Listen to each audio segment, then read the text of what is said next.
রক্তিম সূর্য স্বাধীন বাংলাদেশের বুকে মনে করিয়ে দেয় ৫৪ বছর আগের ২৫শে মার্চের বিভীষিকাময় কাল রাত পার করে স্বাধীনতার প্রদীপ্ত উচ্চারণে বলিষ্ঠ জাতির কথা। বিশ্বের বুকে যাদের পরিচয় হার না মানা জাতি হিসেবে, লাল সবুজের দেশ বাংলাদেশ।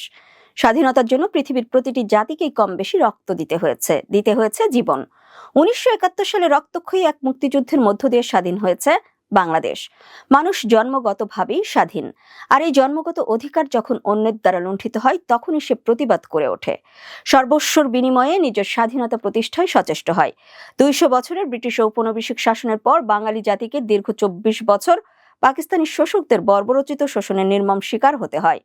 পরাধীনতা শৃঙ্খলে আবদ্ধ বাঙালি ১৯৭১ সালের ২৬শে মার্চ স্বাধীনতা প্রতিষ্ঠার স্বপ্নে মৃত্যুপণ সংগ্রাম শুরু করে ৯ মাসের রক্তক্ষয়ী যুদ্ধ।